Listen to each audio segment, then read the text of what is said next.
La guérison, c'est la manifestation de la bonté de Dieu. La résurrection, c'est la manifestation de la miséricorde de Dieu, de la compassion de Dieu. Et quand il voyait les malades, l'esprit de compassion qui était en lui se mettait à l'œuvre. Mais cela ne faisait pas partie de ces 2 feuilles de route. Donc, même s'il n'y a pas la guérison dans ce que tu fais, crois. Crois. Fais ce que Dieu te dit de faire. Persévère. Si tu ne vois pas les miracles, persévère. Persévère. Le nom de Jésus qui sort de ta bouche reste et demeure le plus grand miracle. Le plus grand miracle. L'amour de Jésus que tu partages reste et demeure le plus grand miracle. Amen. Le Saint-Esprit que tu partages, un esprit de paix, de joie avec les autres, c'est le plus grand miracle. Merci, papa. Merci. Mon fils, c'est ici. C'est ici.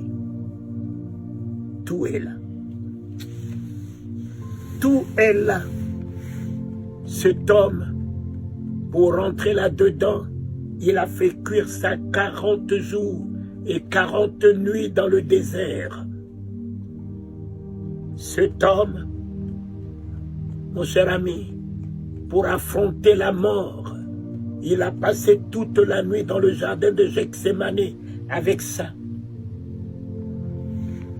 Il n'y a pas de triomphe en dehors de nos genoux. Il n'y a pas de triomphe en dehors de tes genoux, mon fils. Il n'y a pas de triomphe de victoire dans ce monde en dehors de tes genoux. Un chrétien, un enfant de Dieu qui est à genoux, ébranle l'enfer. Les démons ne peuvent rien sur lui. Sur lui. Pierre a raté Gethsémane. Pierre est devenu sanguinaire, coupant l'oreille et allait renier son maître devant une pauvre femme. Jésus a réussi Gethsémane. Il a affronté ses ennemis. Il a pris Judas dans les bras, le traître, le méchant, l'ennemi.